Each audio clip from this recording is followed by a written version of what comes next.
കണ്ണിൻ മണി പോൽ എന്നെ കരുതും ഉള്ളം കരത്തിൽ എന്നെ വഹിക്കും തള്ളിക്കളയാതെ മാർവിൽ ചേർക്കും സ്നേഹമാകും യേശുവേ. കണ്ണിൻ മണി പോൽ കണ്ണിൻ മണി പോൽ എന്നെ കരുതും ഉള്ളം കരത്തിൽ എന്നെ വഹിക്കും തള്ളിക്കളയാതെ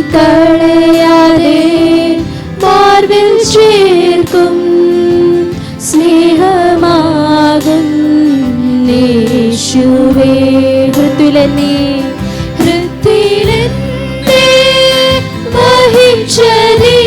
വഹിച്ചതിനാൽ മുള്ളിൻ കുരുക്കത് വീണതില്ല. ഹൃത്തിലെന്നെ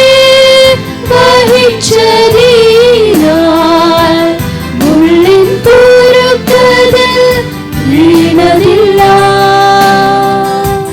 കണ്ണിൽ തന്നെ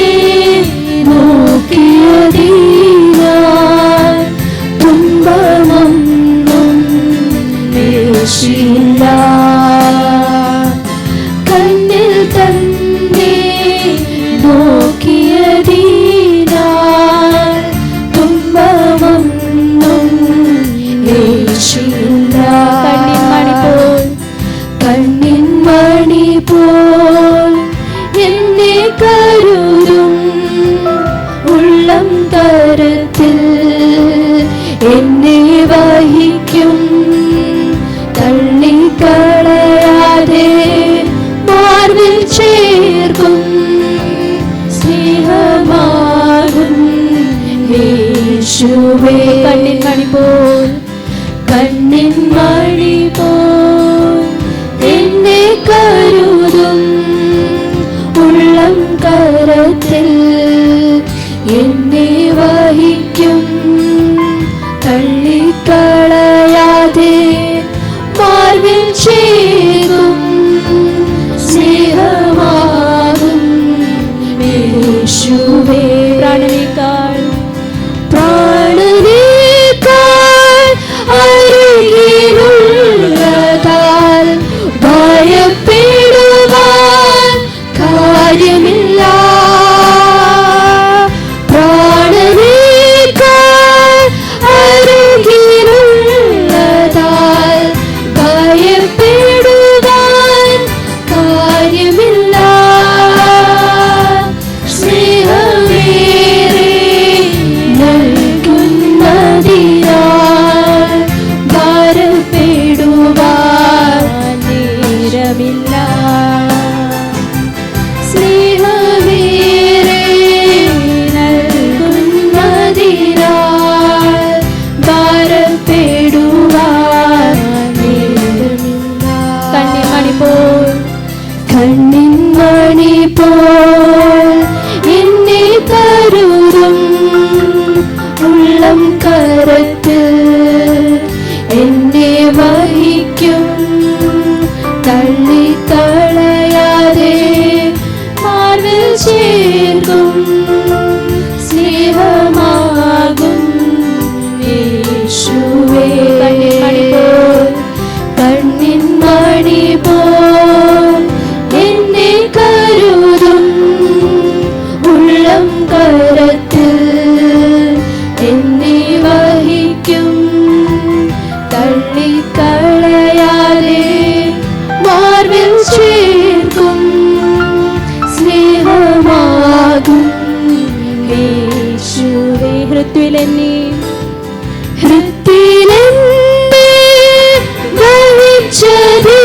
വഹിച്ചതിനാൽ മുള്ളിൻ കുരുക്കത് വീണതില്ല. ഹൃത്തിലെന്നെ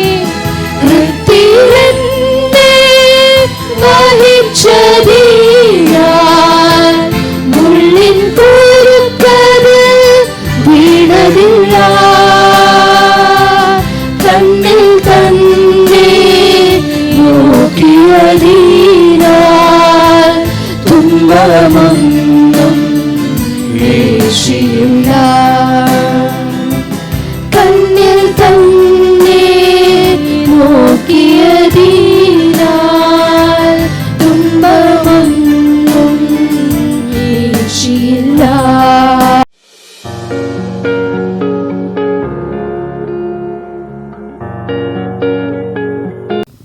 നമ്മൾ ഈ മാസത്തെ ഡെലിവറൻസ് ക്ലാസ് നമ്മൾ കഴിഞ്ഞ ദിവസങ്ങളിൽ കണ്ടുകൊണ്ടിരുന്ന കാര്യം ജസ്റ്റ് ഒന്ന് ഓടിച്ചിട്ട് ക്ലാസ്സിലേക്ക് എടുക്കുക. ആരെങ്കിലും പുതിയതായിട്ടുണ്ടെങ്കിലും ഇല്ലെങ്കിലും നമുക്ക് ഒന്നും കൂടി റിവൈസ് നല്ലതായിരിക്കും. എത്ര ആവർത്തിച്ച് കേട്ടാലും പലപ്പോഴും നമുക്കൊന്നും പൂർണ്ണത ആവർത്തില്ല. ഈ ആയുസ് മുഴുവൻ കേട്ടാൽ പോലും നമുക്ക് ഒന്നും മനസ്സിലാകത്തില്ല. അതിനകത്തുള്ള ഒരുപാട് മർമ്മങ്ങളൊക്കെ എല്ലാ തരത്തിലുള്ള ആത്മീയ ബലഹീനതയുടെയും ബന്ധനങ്ങളുടെയും രോഗങ്ങളുടെയും മുമ്പെയുള്ള മരണത്തിൻ്റെയും മൂലകാരണം.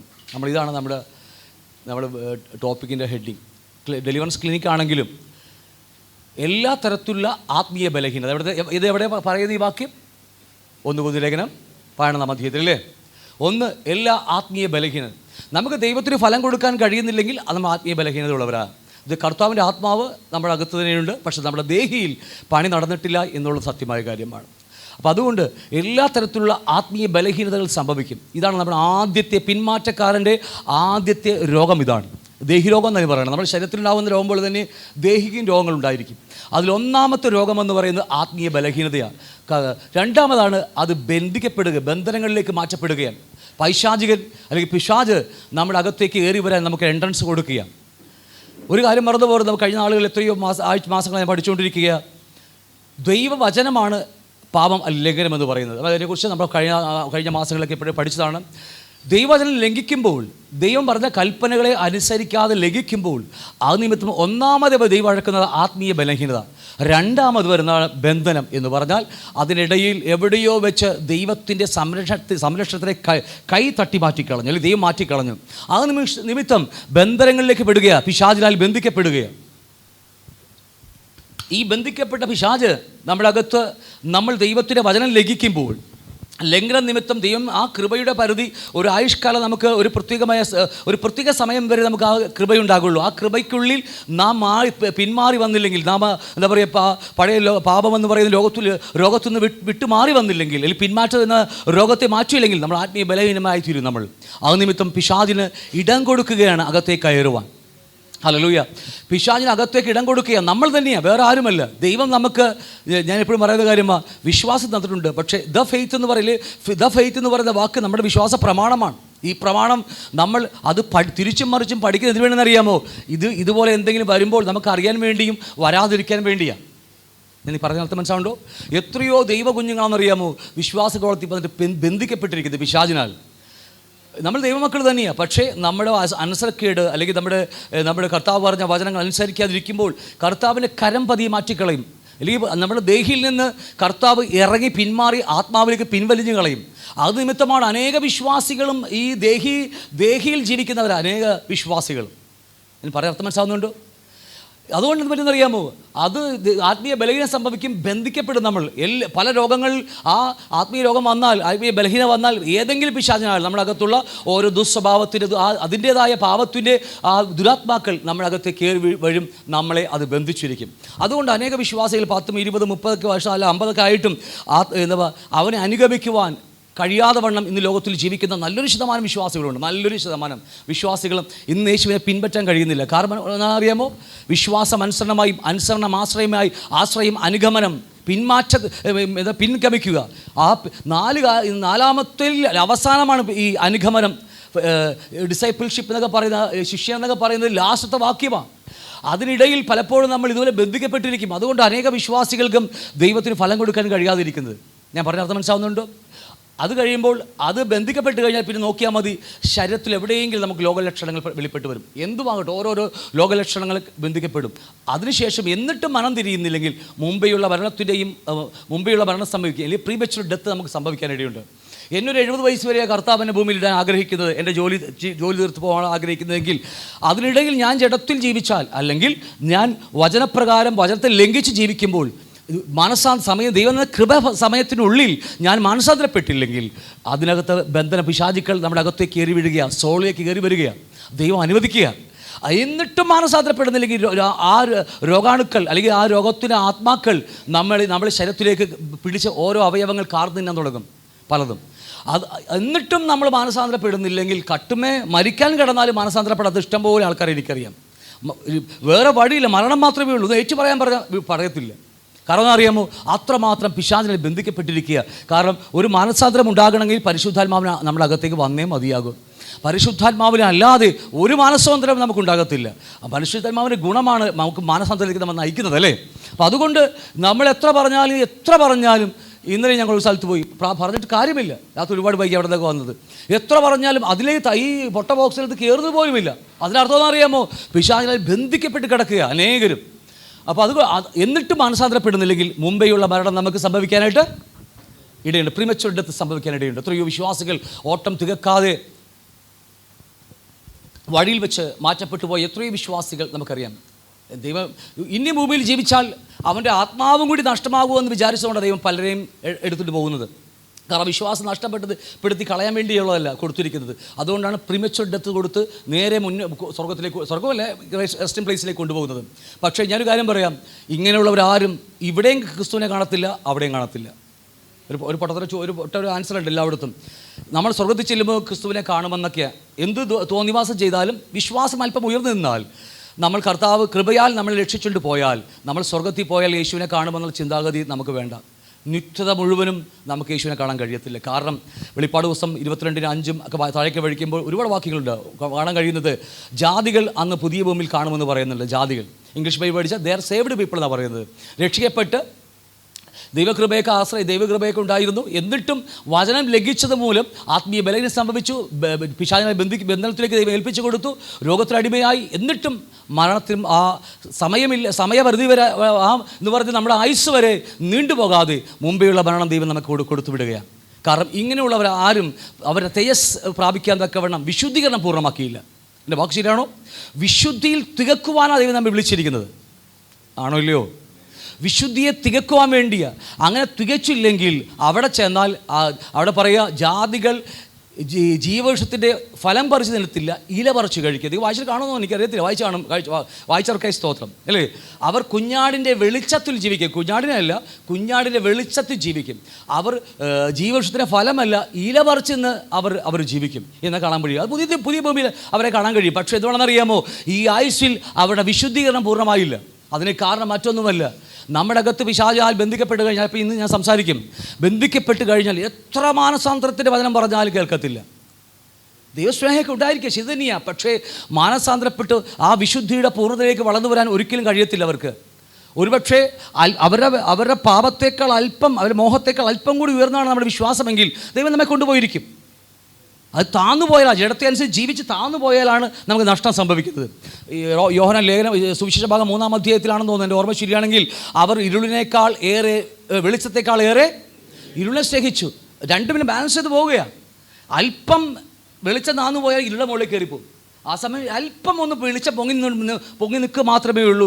ഒരു വിശുദ്ധീകരണം തീർക്കാതെ എത്രയോ ഭക്തന്മാർ ഇവിടെ നിന്ന് കടന്നു പോയിട്ടെന്ന് അറിയാമോ? ഭക്തന്മാർ തന്നെയാണ് അവർ. പക്ഷേ അവർക്ക് ദൈവത്തിൻ്റെ വചനം അറിയാത്തത് കൊണ്ട് പറ്റിപ്പോയതാണ്. അല്ലെങ്കിൽ വചനം വായിക്കാൻ അവർക്ക് മനസ്സ് കൊടുത്തില്ല. ഒരു പരിധിവരെ അവരുടെ അകത്ത് മുഴുവൻ ലോകമോഹങ്ങളായിരിക്കാം. അത്രയും മനസ്സിലായി ഞാൻ വിചാരിക്കുന്നത്. നമ്മുടെ ഹെഡിങ് ഒന്ന് പറഞ്ഞിട്ട് പോവുക കേട്ടോ. അപ്പോൾ അതുകൊണ്ട് ഇതിന് ഹേതുവായി അനേകരും 30, 31, 32 1 കൊരിന്ത്യർ ലേഖനം അവിടെയെല്ലാം നമുക്ക് കഴിഞ്ഞ ദിവസം വായിച്ചതാണ്. ഇത് നിമിത്തം നമുക്ക് 4 കാര്യങ്ങൾ സംഭവിക്കും. ഒന്ന്, ദൈവത്തിൽ നിന്നുള്ള വേർപാട് സംഭവിക്കും. പണ്ട് പഠിച്ചതാക്കി എഴുതി വെച്ചതാണ്, നമ്മൾ ജസ്റ്റ് ഒന്ന് പറഞ്ഞു പോവുകയാണ്. രണ്ടാമത്, മറ്റുള്ളവരിൽ നിന്നുള്ള വേർപാട്. എന്തുകൊണ്ടാണെന്നറിയാമോ? നമ്മൾ ഈ വചനം ലംഘിക്കുമ്പോൾ ആത്മീയ ബലഹീനത അവരും പിശാചിനാൽ ബന്ധിക്കപ്പെടും, രോഗിയായിത്തീരും, മുമ്പെയുള്ള മരണം സംഭവിക്കും. അത് വരാനുള്ള 3-4 കാരണങ്ങളാണ്. ഒന്ന്, നാം ദൈവത്തിൽ നിന്ന് വേർപെട്ടു പോകുന്നു. 2, മറ്റുള്ളവരിൽ നിന്നുള്ള വേർപാട്. മനസ്സിലാവുന്നുണ്ടോ? മറ്റുള്ളവരാരാ? വിശ്വാസം, നമ്മുടെ സഹോദരങ്ങൾ. 3, തന്നിൽ തന്നെ ഉണ്ടാകുന്ന വേർപാട്. ഒരുപക്ഷെ ഞാൻ അതിനെക്കുറിച്ച് പറഞ്ഞു തുടങ്ങും. തന്നിൽ തന്നെ ഉണ്ടാകുന്ന വേർപാട്. കാരണം ഇന്ന് അനേക വിശ്വാസികൾ സ്വയം പഴിക്കുന്നവരാണ്. നിങ്ങൾ എവിടെ നോക്കുക, നമ്മളെ തന്നെ നോക്കിയാൽ മതി. എന്ത് പറഞ്ഞാലും ഷോ എന്നൊക്കെ പറഞ്ഞ് കേട്ടോ? നിങ്ങൾ കേട്ടിട്ടില്ലേ? നമ്മൾ തന്നെ പറയുന്ന കാര്യമാണ്, അല്ലേ? എന്ത് പറയാൻ ഇങ്ങനെ. അതിനർത്ഥം അകത്ത് നല്ല എന്താ പറയുക കുറവുകൾ നല്ലോണമുണ്ട്. എന്നെ തന്നെ അത് എന്നെ ഒരു മൂല്യമുള്ളവനായി, ഞാൻ നല്ലവൻ, ദൈവം എന്നെ വിളിച്ചിരിക്കുന്നതാണെന്നൊരു ആ മൂല്യബോധമില്ലാതെ പോകുകയാണ് അനേകർക്ക്. അത് തന്നിൽ തന്നെ ഉണ്ടാകുന്ന വേർപാട്. അത് ഇന്ന് പഠിക്കാൻ നമ്മൾ പഠിച്ചു തുടങ്ങും. 4 പ്രാദേശിക സഭയിൽ നിന്നുണ്ടാകുന്ന വേർപാട്. നമ്മൾ സഭാ യോഗങ്ങൾ കൂടുന്നില്ലെങ്കിൽ അത് വളരെ ഡേഞ്ചറിലായിത്തീരും. ഇത് നിമിത്തമെല്ലാം വേർപാട് സംഭവിക്കും ദൈവത്തിൽ നിന്ന്. ഇത് നിമിത്തം നമുക്ക് നരകം വരെ കിട്ടാൻ ഇടയുണ്ടെന്ന കാര്യം മറന്നു പോകരുത്. മനസ്സിലായോ? ഹെഡിങ് ഓർമ്മയുണ്ടല്ലെങ്കിലേ, അത് നിമിത്തം ദൈവം ഉപയോഗിക്കുന്ന 4 സൗഖ്യമാക്കുവാൻ ഉപയോഗിക്കുന്ന 4 മാർഗങ്ങളെക്കുറിച്ചാണ്. എന്തൊക്കെയാ? വചനം. എത്രത്തോളം വചനം വായിക്കുന്നുവോ, എത്രത്തോളം ധ്യാനിക്കുന്നുവോ, എത്രത്തോളം ബൈബിൾ ക്ലാസ്സുകൾ കൂടുന്നുവോ, അത്രത്തോളം നാം സൗഖ്യം പ്രാപിച്ചുകൊണ്ടിരിക്കും. മനസ്സിലാവുന്നുണ്ടോ? 2 പരിശുദ്ധാത്മാവിനാൽ അവൻ നമ്മെ ശുദ്ധീകരിച്ചുകൊണ്ടിരിക്കുക. 4 ബാലശിക്ഷയിലൂടെ. ഞാൻ അതിനെക്കുറിച്ച് ആഴമായി എപ്പോഴെങ്കിലും കർത്താവ് അനുവദിച്ചാൽ ഞാൻ ക്ലാസ് എടുക്കും അതിനെക്കുറിച്ച്. ബാലശിക്ഷ വളരെ ഇമ്പോർട്ടൻ്റ് ആയ വലിയൊരു വിഷയമാണ് ബാലശിക്ഷ എന്ന് പറയുന്ന. ബൈബിളിലെ ചാസ്റ്റൈസ്മെൻറ്റ് എന്ന ഒരു ഇംഗ്ലീഷ് വാക്ക്, എന്താ ഒരു ശിക്ഷണത്തിൽ കൂടി കടത്തിക്കൊണ്ടു പോവുകയാണ് നമ്മളെ. അതിനെക്കുറിച്ച് പിന്നീട് ക്ലാസ് എടുക്കും. 4 ബന്ധങ്ങളിലൂടെ ദൈവം നമ്മെ പണിതെടുത്തുകൊണ്ടിരിക്കുക. നമുക്ക് സൗഖ്യമാക്കുവാൻ ദൈവം വെച്ചിരിക്കുന്ന മാർഗ്ഗങ്ങളാണ് നമുക്കുണ്ടായിരുന്നു അല്ലേ. ഇതായിരുന്നു നമ്മൾ പഠിച്ചുകൊണ്ടിരിക്കുന്നത്. ആദ്യത്തെ ദൈവത്തിൽ നിന്നുള്ള വേർപാട് നമ്മൾ കണ്ടു. എന്താ ദൈവത്തിൽ നിന്നുള്ള വേർപാട്? ഒറ്റവാക്കി നമ്മൾ വായിച്ചു പോവുകയാണ്. മത്തായി 22 ഗുരു ന്യായപ്രമാണത്തിൽ ഏത് കൽപ്പനയാണ് വലുതെന്ന് ചോദിച്ചു. അത് പറയാ അല്ലേ? പൂർണ്ണ ഹൃദയത്തോടെ, പൂർണ്ണ മനസ്സോടെ, പൂർണ്ണ ശക്തിയോടെ, ദൈവത്തെ സ്നേഹിക്കുക. ഈ ഒരു കൽപ്പന നാം ലംഘിച്ചാൽ ആ ദൈവത്തിന് കൊടുക്കേണ്ട സ്ഥാനത്ത് എൻ്റെ മകനോ മകൾക്കോ, എൻ്റെ മിനിസ്ട്രിക്കോ, എൻ്റെ മറ്റെന്തെങ്കിലും എൻ്റെ ആരോഗ്യത്തിനോ എന്തിനും നമ്മൾ ദൈവത്തെക്കാൾ ഏറെ ഒരല്പം പൊങ്ങി നമ്മൾ ബഹുമാനം കൊടുത്താൽ അപ്പം തന്നെ കർത്താവ് യഹോവയായ ദൈവം വിളിച്ചു പറയും, കിൽ ഹിം. ഓർമ്മയുണ്ട് പറഞ്ഞത്? അബ്രഹാമിനോട് ഒരിക്കൽ അബ്രഹാം ഇവിടെ എഴുതിയിട്ടുണ്ട്. അബ്രഹാമിനെ കുറിച്ച് വാക്യം ഉൽപ്പത്തി 22:2 അല്ലേ? ഉൽപ്പത്തി 22:2 പറയുന്നു, നീ സ്നേഹിക്കുന്ന നിൻ്റെ ഏകജാതനായ ഇസ്ഹാക്കിനല്ലേ. അബ്രഹാമിന് കുഞ്ഞ് ജനിച്ചു ഇസ്ഹാക്ക്. പക്ഷേ ജനിച്ചു കഴിഞ്ഞപ്പോൾ അബ്രഹാമിനെ കണ്ട് ദൈവത്തിൽ നിന്ന് പതിയെ അകലാൻ തുടങ്ങിയിട്ട് മോനിലേക്ക്, അവൻ്റെ മകനിലേക്ക്, ഇസ്ഹാക്കിലേക്ക് വരാൻ തുടങ്ങിയപ്പോൾ ദൈവം പറയാ, നീ സ്നേഹിക്കുന്ന നിൻ്റെ ഏകജാതനായവൻ എന്ത് ചെയ്യുക? കൊന്നുകളയുക. ദൈവം അതിൽ കുറഞ്ഞതൊന്നും ചോദിക്കത്തില്ല. ഞാൻ പറഞ്ഞേക്കാം, കൊല്ലാനല്ലാതെ അതിൽ കുറഞ്ഞതൊന്നും. അടുത്ത 1 മാസം നീ മാറി നിൽക്ക്, 2 മാസം നീ അവിടെ പോയി നിൽക്കുക, ഒന്നും പറയത്തില്ല. ദൈവത്തിന് 1ാം സ്ഥാനം കൊടുക്കുന്നില്ലെങ്കിൽ അതിന് തടസ്സമായി നിൽക്കുന്ന ഏതാണെങ്കിലും, നമ്മുടെ സ്വന്തക്കാരനാണെങ്കിലും മക്കളാണെങ്കിലും, ഞാൻ പറഞ്ഞ അർത്ഥം ഇസ്ഹാക്കിനെ കൊല്ലാൻ പറഞ്ഞുകൊണ്ട് ഞാൻ പറഞ്ഞത് അല്ലാതെ പറഞ്ഞില്ല കേട്ടോ. ഇല്ല, എന്തിനാണെങ്കിലും നമ്മുടെ മോഹമാവട്ടെ, നമ്മുടെ ആഗ്രഹങ്ങളാവട്ടെ, മക്കളാവട്ടെ. ചില അമ്മമാരുടെ ഹൃദയത്തിൽ മുഴുവൻ മക്കളാണ് അല്ലേ? ചില അപ്പന്മാരുടെ ഹൃദയം മുഴുവനും ബിസിനസ്സും ജോലിയൊക്കെ ചില അപ്പന്മാർ വളർന്നല്ലേ. ചിലർക്ക് മോള് ഒരു പെൺകുട്ടി ജനിക്കുമ്പോൾ തന്നെ എങ്ങനെ കെട്ടിച്ചു വിടുമെന്നുള്ള ആദികളാണ് പലപ്പോഴും. അങ്ങനെ പല ആദികളും പല വ്യാധികളൊക്കെ ഉണ്ട്. പക്ഷേ അതെല്ലാം ദൈവത്തെ സ്നേഹിക്കുന്നതിന് തടസ്സമായി നിൽക്കാനിടയുണ്ട്. അതുകൊണ്ട് കർത്താവ് പറഞ്ഞത് കൊന്നുകളയുക, വേറെ മാറ്റമില്ല. ഓക്കെ, നമ്മൾ അതിനെക്കുറിച്ച് കണ്ടതാണ്. അതുകൊണ്ട് 1ാമത്തെ കാര്യം വേർപാട് നമുക്കല്ലേ. 2ാമത് നമ്മൾ കണ്ടത് സഹോദരന്മാരിൽ നിന്നുള്ള വേർപാട്. നമ്മൾ ഒട്ടനവധി കാര്യങ്ങൾ പഠിച്ചു. ദൈവം ക്രിസ്തുവിൽ 1ാമത്തെ കൽപ്പനയും 2ാമത്തെ കൽപ്പനയും അത് തമ്മിൽ ഇവയിൽ വലുതായിട്ട് മറ്റൊരു കൽപ്പനയുമില്ല. 2ാമത് കൂട്ടുകാരൻ നിന്നെപ്പോലെ തന്നെ സ്നേഹിക്കണം. 1ാമത്തെ കൽപ്പനയും 2ാമത്തെ കൽപ്പനയും വേർതിരിക്കാൻ കഴിയത്തില്ല, ഒരേ വെയിറ്റാണ്. വേണമെങ്കിൽ ഇത്തിരി കൂടി കൂട്ടി പറഞ്ഞാൽ നമ്മൾ തമ്മിലുള്ള ബന്ധത്തിലാണ് ഏറ്റവും കൂടുതൽ ഇമ്പോർട്ടൻസ് അല്ലേ. 10 കൽപ്പനയിൽ 4 മാത്രമേ യഹോവയായിട്ടുള്ള ബന്ധത്തിലുള്ളൂ, ബാക്കി 6 നമ്മൾ തമ്മിലുള്ള പ്രശ്നമാണ്. അപ്പോൾ ദൈവത്തെക്കാൾ ഏറെ ഞാൻ പറയുന്നില്ല, ഞാൻ പറയാൻ വേണ്ടി ശ്രമിച്ചത് അത്രേ ഉള്ളൂ. നമ്മൾ ആ തുല്യ വെയിറ്റാണ് ദൈവം കൊടുത്തിരിക്കുന്നത്. 1ാം കൽപ്പനയ്ക്കും 2ാം കൽപ്പനയ്ക്കും തുല്യ വെയിറ്റ്. അതുകൊണ്ട് നാം സഹോദരന്മാരെ പഴിച്ചാൽ, നിന്ദിച്ചാൽ, പരിഹസിച്ചാൽ, അവർ തള്ളിക്കളഞ്ഞാൽ ഒരു കാര്യം ഓർക്കണം, നമുക്ക് ഇത് ഈ വചന ലംഘനം പാവമായതുകൊണ്ട് നമ്മൾ ഇതുപോലത്തെ പല കാര്യങ്ങളിലും ഇടപെടാനിടയുണ്ട്. പറഞ്ഞ മനസ്സിലാവുന്നുണ്ടോ? ദൈവത്തെ എത്രമാത്രം സ്നേഹിക്കുന്നുവോ അത്രം തന്നെ നമ്മുടെ സഹോദരങ്ങളെയും. അതുകൊണ്ട് കാണുന്ന സഹോദരനെ സ്നേഹിക്കുന്നില്ലെങ്കിൽ കാണാതെ ദൈവത്തെ സ്നേഹിക്കാൻ കഴിയില്ല നമുക്ക്. അതുകൊണ്ട് നമ്മൾ ഒരു ഭക്തനായി ജീവിക്കാൻ ആഗ്രഹിക്കുന്നുവെങ്കിൽ തീർച്ചയായിട്ടും നാം സഹോദരങ്ങളെ സ്നേഹിച്ച് പഠിച്ചേ മതിയാകത്തുള്ളൂ. നമ്മൾ ഒട്ടനവധി കാര്യങ്ങൾ കണ്ടതാണ്, ഞാൻ വിട്ടുപോകുന്നു. കഴിഞ്ഞ ആഴ്ച നമ്മൾ പറഞ്ഞ് അവസാനിപ്പിച്ചത്, ഞാൻ അത് മാത്രം എടുത്തേക്കാം. ഓർമ്മയുടെ കഴിഞ്ഞ മാസം എടുത്തത് കേട്ടില്ല? അത് തന്നെ, മരണത്തിനുള്ള പാവമുണ്ട്. താഴേക്ക് വിടാം.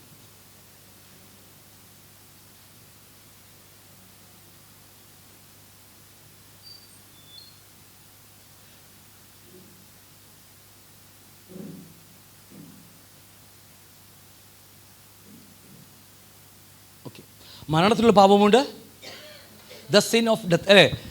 മരണത്തിലുള്ള പാപമുണ്ട്. അല്ലെ, ഒന്നിയോണ്ടുമായി ലേഖനം പഠിച്ചതാണ്. 5:16 മുതൽ 17 വരെ പഠിക്കുമ്പോൾ നമുക്ക് കാണാൻ കഴിയും മരണത്തിനുള്ള പാപം ഉണ്ടെന്ന് നമുക്ക് കാണാൻ കഴിയും. ഓക്കെ, മനസ്സിലായി കഴിഞ്ഞ ആഴ്ച എടുത്തത് എല്ലാവർക്കും? നമ്മുടെ സഹോദരങ്ങളെ നമ്മൾ നിന്ദിച്ചാൽ, പരിഹസിച്ചാൽ ഈ പറഞ്ഞ ഏറ്റവും വലിയ മരണത്തിനുള്ള പാപമാണെന്ന് നമ്മൾ കഴിഞ്ഞ ദിവസം കണ്ടു, ആഴമായി പഠിച്ചതാണ്. ഓർമ്മയുണ്ടല്ലോ? വളരെ ഇമ്പോർട്ടൻ്റ് വിഷയമാണ്. നമ്മൾ തള്ളിക്കളയുന്ന പല കാര്യങ്ങളും നമ്മുടെ നരകവും നമ്മുടെ സ്വർഗവും തീരുമാനിക്കാൻ കഴിയുന്ന ഒരു ഇതാണ്. നമ്മൾ പഠിച്ചു മരണത്തിലുള്ള പാപം അത് മറ്റൊന്നുമല്ല. കുറേ വാക്യങ്ങൾ പഠിച്ചായിരുന്നു നമ്മൾ, അല്ലേ? മറ്റൊന്നുമല്ല, അത് പരിശുദ്ധാത്മാവിനോട് ചെയ്യുന്ന പാപമല്ല. പരിശുദ്ധാത്മാവിനാൽ ഭൂതങ്ങളെ പുറത്താക്കുന്നത് കൊണ്ട് എതിരെ പറയുന്ന ഒന്നുമല്ല പ്രശ്നം മറ്റൊന്നുമല്ല, സഹോദരമായുള്ള പ്രശ്നമാണ്. യോഹന്നാൻ ലേഖനം മുഴുവൻ പഠിക്കുമ്പോൾ ഇതുപോലെ ഇത്രയും അധികം വാക്കുകൾ സഹോദരനെ പഴിച്ചാൽ, സഹോദരനെ നിന്ദിച്ചാൽ, തിരസ്കരിച്ചാൽ നമ്മൾക്ക് വരാൻ പോകുന്ന ഭവിഷ്യത്തുക്കളെക്കുറിച്ച് നമ്മൾ കഴിഞ്ഞ ദിവസം കണ്ട് അവസാനിപ്പിച്ച ഞാൻ വാക്യങ്ങൾ പറഞ്ഞു പോകാം. 1, നാം ബോഷ്ക്ക് പറയുന്നു, സത്യം നമ്മിൽ പ്രവർത്തി. 1-ാം അധ്യായത്തിലാണ്, നിങ്ങൾ വാക്യം എഴുതിയെടുത്താൽ മതി. സഹോദരനോട് അവിടെ കഴിഞ്ഞ മാസം വരാത്തവർക്ക് ഒരു ചെറിയ ചിന്ത മാത്രം തന്നേക്കാം. മരണത്തിലുള്ള പാപമുണ്ടെന്ന് യോഹന്നാൻ ലേഖനം പഠിപ്പിച്ച് വെച്ചിരിക്കുക. ഞാൻ വേണ്ടി വാക്ക് നിങ്ങൾ പലരും എഴുതുന്നു എന്ന് തോന്നുന്നു. യോഹന്നാൻ്റെ ലേഖനത്തിൽ 5-ാം അധ്യായം 16 മുതൽ 17 വരെ പഠിക്കുമ്പോൾ മരണത്തിലുള്ള പാപമുണ്ട് എന്ന് വേദോസം അടിവരയിട്ട് പഠിപ്പിക്കുക. അനേക വിശ്വാസികളും ദൈവദാസന്മാരും വിശ്വസിക്കുന്നത് അതിങ്ങനെയാണ്, പരിശുദ്ധാത്മാവിനോട് മത്സരിച്ച് നിൽക്കുമ്പോഴാണ് നാം മരണത്തിലേക്ക് പോകുന്ന പാപമെന്നാണ് 99% 99% ആൾക്കാരും വിശ്വസിക്കുന്നത്. എന്നാൽ അല്ല. അതിനെക്കുറിച്ച് കഴിഞ്ഞ ദിവസങ്ങളിൽ നമ്മൾ കണ്ടതാണ്, അല്ലേ? പരിശുദ്ധാത്മാവിനെതിരെയുള്ള പാപം.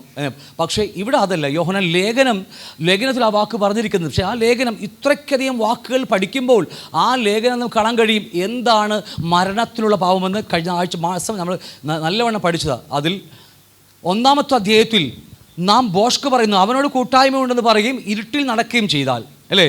വാക്യം പഠിച്ച എന്നിട്ട് പറയാം, നാം ബോഷ്ക്ക് പറയുന്നു, സത്യം പ്രവർത്തിക്കുന്നതുമില്ല.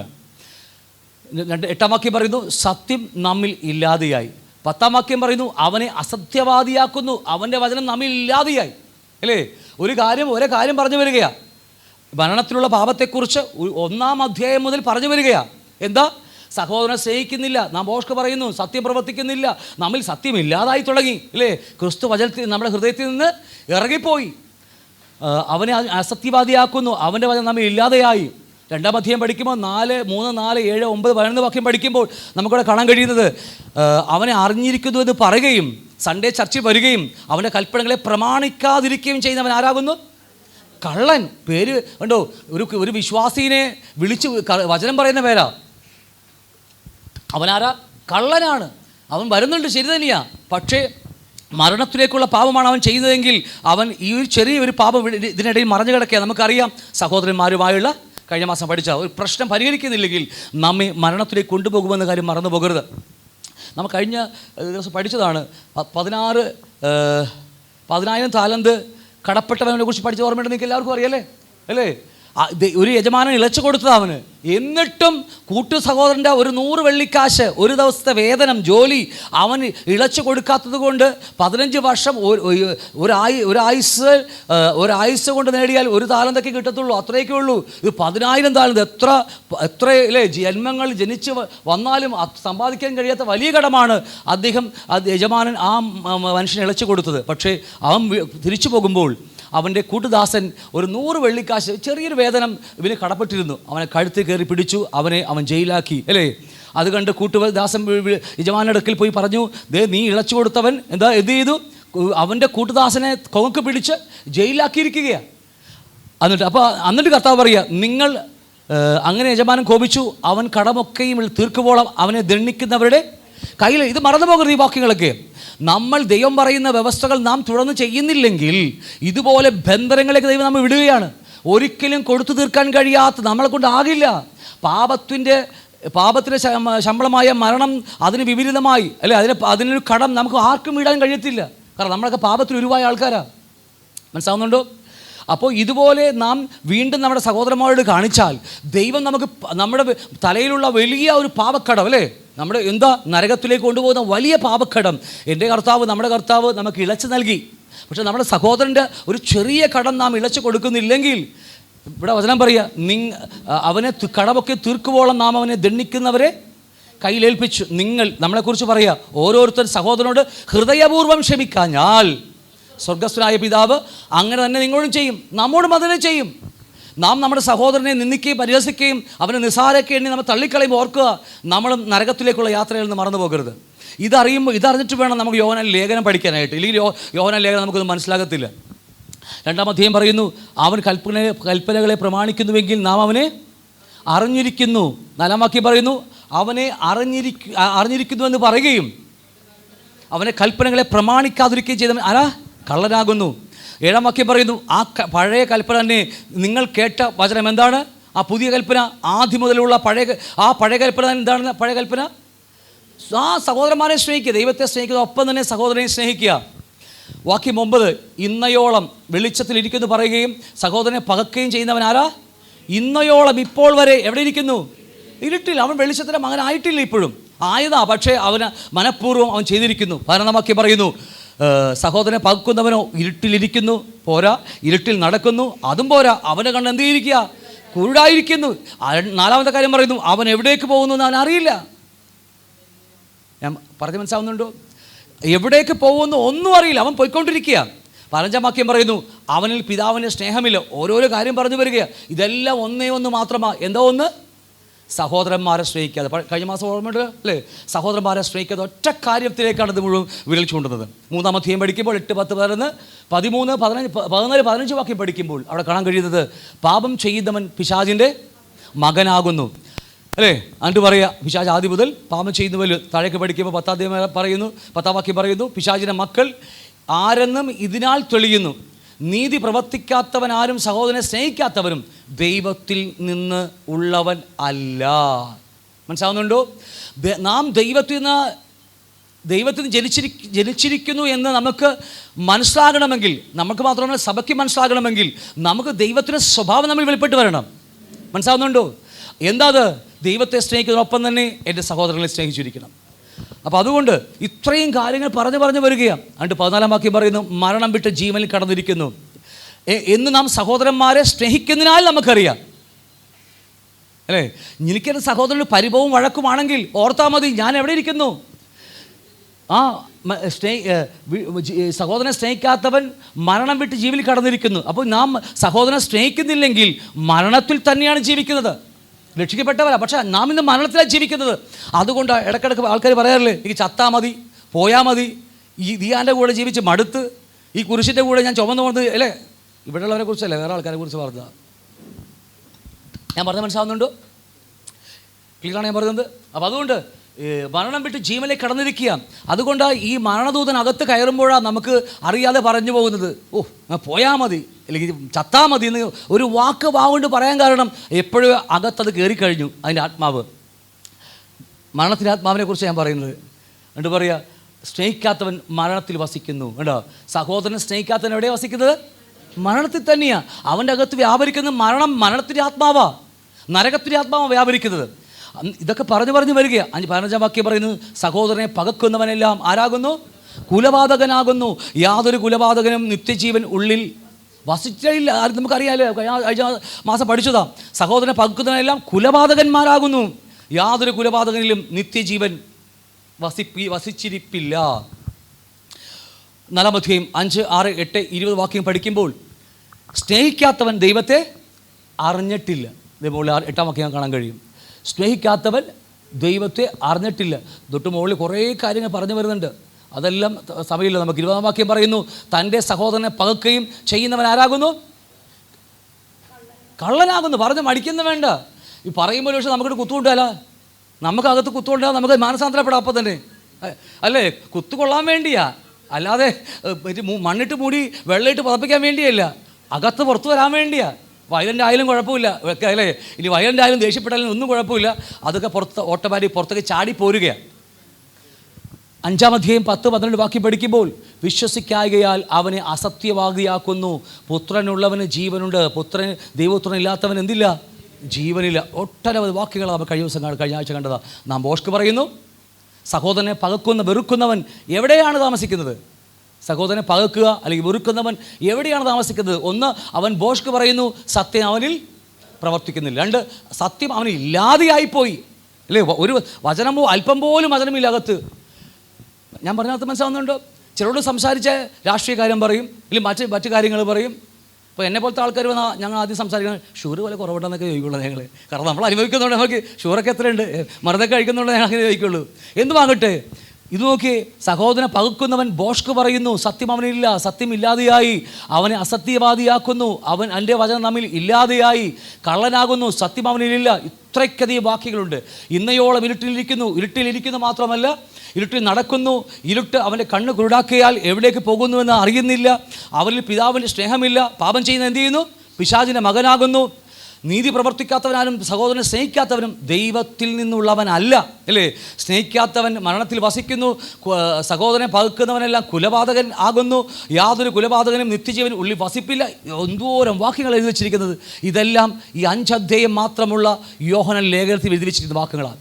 എന്നിട്ടാണ് യോഹന്നാൻ പറയുന്നത്, എന്താ പറഞ്ഞത്? മരണത്തിനുള്ള പാപമുണ്ടെന്ന് നമ്മൾ കഴിഞ്ഞ ദിവസങ്ങൾ പഠിച്ചത് അല്ലേ? എന്താ മരണത്തിനുള്ള പാപം? ഒറ്റക്കാര് പരിശുദ്ധാത്മാവിനെതിരെയുള്ള ദൂഷണമൊന്നും അല്ലത്. കഴിഞ്ഞ മാസം പഠിച്ചതാ, പരീശന്മാരൊക്കെ യേശുവിനെ കളിയാക്കുമ്പോൾ അവൻ ബേൽസബൂലിനെ കൊണ്ടാണ് ഭൂതങ്ങളെ പുറത്താക്കുന്നുവെന്നാണ് അവർ പറഞ്ഞത്. അല്ലാതെ വേറൊന്നും കൊണ്ട് പറഞ്ഞതല്ല. ആ സ്റ്റേറ്റ്മെൻറ്റ് അവിടെ കിടക്കുന്നത്. പക്ഷേ ഇവിടെ അതല്ല പറയുന്നത്. ഇവിടെ പറയുന്നത് സഹോദരനെ വെറുത്താൽ, നിന്ദിച്ചാൽ അവൻ ഇരുട്ടിൽ ജീവിക്കുന്നു, മരണം അവനെ കൊണ്ടുപോകുന്നു എന്നൊക്കെ പറഞ്ഞ് ഒരുപാട് വാക്കുകൾ നമുക്ക് കണ്ടത്. അപ്പം അതുകൊണ്ട് നമ്മളെ ജീവിതത്തിൽ ഏറ്റവും പരമപ്രധാനമായ കാര്യം, കാണുന്ന സഹോദരനെ സ്നേഹിച്ച് പഠിച്ചേ മതിയാകുകയുള്ളൂ. വേറെ വഴിയില്ല ഇതിന്. വേറൊരു രണ്ടാമത്തൊരു എന്താ പറയുക, ഒരു ഓപ്ഷൻ നമുക്കില്ല.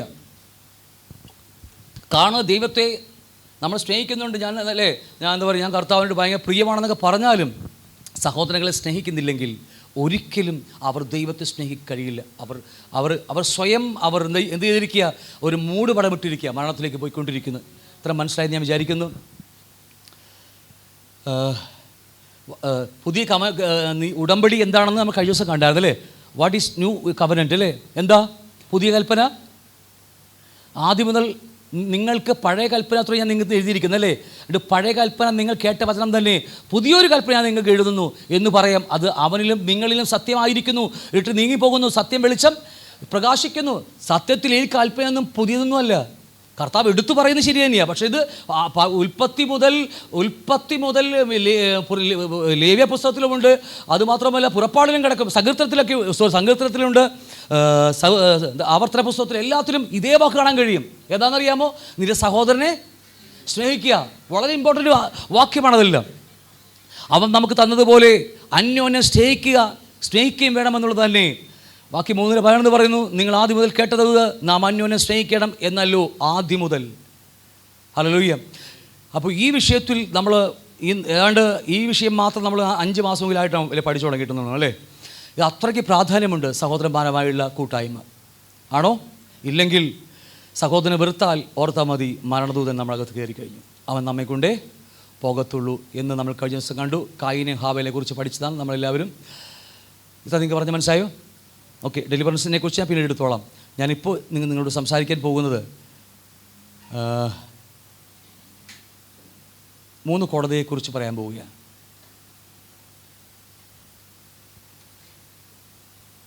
3 കോടതികളെക്കുറിച്ച് വേദോസം അടിവരയിട്ട് പഠിപ്പിക്കുന്നുണ്ട്. അവിടെ വക്കീൽമാരാരുമില്ലല്ലോ ഇടയിൽ. വക്കീലെ പഠിക്കുക. ഈ ഡിസ്ട്രിക്ട് കോർട്ട് എന്ന് പറഞ്ഞാൽ മുനിസിപ്പൽ കോർട്ടല്ലേ? ആണോ? Lower court. എനിക്ക് സംശയമുണ്ടായി, ഇന്ന് രാത്രി കയറി വന്നത് സംശയം. അപ്പോൾ എന്തു പോകട്ടെ, 3 കോടതികൾ ആത്മലോകത്തിലുണ്ടെന്ന കാര്യം മറന്നു പോകരുത്. നമ്മൾ കാണുന്നതല്ല പലതും, ബൈബിൾ പഠിപ്പിക്കുന്ന പല കാര്യങ്ങളും നമ്മൾ ചിന്തിക്കാൻ പോലും കഴിയാത്തതിന് അപ്പുറമാണെന്ന കാര്യം മറന്നു പോകരുത്. അതുകൊണ്ട് ഈ വിഷയത്തോടുള്ള ബന്ധത്തിൽ സഹോദരന്മാരുമായുള്ള വേർപാടിനെക്കുറിച്ചുള്ള വിഷയത്തിൽ ഈ ഒരു പഠനം നമുക്ക് അത്യാവശ്യമാണ്. 3 കോടതികൾ എന്തൊക്കെയാ? District court, high court, supreme court. ആ കോർട്ട് ഞാൻ അവിടെ കോടതി കാണിച്ചത് മാത്രമേ ഉള്ളൂ. ഈ 3 കോടതിയും നമുക്ക് ഉള്ളതാണ്. ഇന്ന് ലോകത്തിലുള്ള ഭൂമിയിലില്ലേ വക്കീലന്മാർ പഠിച്ചുകൊണ്ടിരിക്കുന്ന വക്കീലന്മാരുണ്ട്. എന്തൊക്കെയാ? ജില്ലാ കോടതി ഹൈക്കോർട്ടല്ലേ? ഡിസ്ട്രിക്ട് കോടതി, ജില്ലാ കോടതി, മറ്റേത് ഹൈക്കോർട്ട്. അപ്പോൾ ജില്ലാ കോർട്ട്, ഹൈക്കോർട്ട്, അല്ലേ, സുപ്രീം കോടതി, ഇത്രയും 3 കോടതികൾ ഇന്ന് ഈ ലോകത്തിലുള്ള ഇന്ത്യയിലുള്ളപ്പോൾ തന്നെ ആത്മമണ്ഡലങ്ങളിൽ സെയിം കോടതിയുണ്ട്. വേണ്ടിയില്ല, ഈ ഒറ്റ വാക്ക് നിങ്ങൾ ശ്രദ്ധിച്ചോ, ഈ ഭൂമിയിൽ ദൃശ്യമായതെല്ലാം അതുപോലെ തന്നെ അദൃശ്യ മണ്ഡലത്തിലും ഇതേ സെയിം കാര്യങ്ങൾ അവിടെയുണ്ട്. മനസ്സിലാവുന്നുണ്ടോ? നമ്മൾ കാണുന്ന ദൃശ്യലോകത്തിൽ എന്തൊക്കെയുണ്ടോ അത് മുഴുവനും അവിടെയുണ്ട്. ഇന്ന് കാണുന്ന ഫ്ലാറ്റുകളില്ലേ, ഫ്ലാറ്റ് സിസ്റ്റം, 10-40 നിലയുള്ള ഫ്ലാറ്റുകളൊക്കെ അവിടെയുണ്ട്. വരാൻ പോകുന്ന ലോകത്തിൽ 1200 മുഴം നീളവും 1200 മുഴം വീതിയും 1200 മുഴം ഉയരവുമുള്ള ഒരു വലിയ ഫ്ലാറ്റാണ് പുതിയ യെരൂശലേമിലേക്ക് സ്വർഗത്തിൽ നിന്ന് ഇറങ്ങി വരാൻ പോകുന്നത്. വിശുദ്ധന്മാർക്ക് വേണ്ടി താമസിക്കാൻ വേണ്ടി ഒരുക്കി വെച്ചിരിക്കുന്ന ഓരോരോ മാളികമുറികൾ. ഈ ലോകത്ത് എന്തു കണ്ടാലും അതിലേക്ക്, ഞാൻ പറഞ്ഞ എബ്രായിക്ക് ലേഖനമാണ് പഠിപ്പിക്കുന്നത്, എന്തൊക്കെയുണ്ടോ അതിൻ്റെയൊക്കെ ഒരു സാധനം ഒറിജിനൽ അവിടെ കാണാൻ കഴിയും നമുക്ക്. സമാഗമന കൂടാരം പണിയുമ്പോൾ മോശ കർത്താവ് കൊടുക്കുമ്പോൾ അതിനൊരു വാക്യം എങ്ങനെയാ, ഒറിജിനലിൻ്റെ പ്രതിരൂപം അല്ലേ, ഒരു വാക്യമുണ്ടല്ലോ, ഒറിജിനൽ നല്ല മലയാളത്തിൽ വാക്ക് നല്ല വാക്ക് ഉപയോഗിച്ചിരിക്കുന്നത്, സത്യമായതിൻ്റെ പ്രതിരൂപം എന്നാ, സത്യമല്ല, വേറൊരു വാക്ക് ഉപയോഗിച്ചിരിക്കുന്നത് അതുമല്ല, വേറൊരു നല്ലൊരു വാക്കാണ്. എന്ന് പറഞ്ഞാൽ ഒറിജിനൽ സമാഗമന കൂടാരം എവിടെയുണ്ട്? മോശ കൊടുക്കുമ്പോൾ ഒറിജിനൽ അവിടെയുണ്ട്. അതെന്താണെന്നുള്ള വേറെ കാര്യമാണ് ബൈബിൾ പഠിപ്പിക്കുന്നതിനെക്കുറിച്ചൊക്കെ പഠിപ്പിക്കുന്നുണ്ട് നമുക്ക്. അപ്പോൾ എന്താണെങ്കിലും ഇവിടെ കാണുന്ന എല്ലാ കാര്യങ്ങളും ഇത് ആത്മമണ്ഡലങ്ങളിൽ നമുക്ക് കാണാൻ കഴിയും. മറന്നു പോകരുത്. 3 കോടതിയെക്കുറിച്ച് നമ്മൾ വായിക്കാൻ പോവുകയാണ്. എല്ലാവർക്കും അറിയാവുന്ന വാക്ക് തന്നെയാണ്. മത്തായി 5-ാം അധ്യായം 21 മുതൽ 26 വരെ പഠിക്കുമ്പോൾ ഒന്ന് വായിക്കാമോ നിങ്ങൾക്ക് എല്ലാവരും?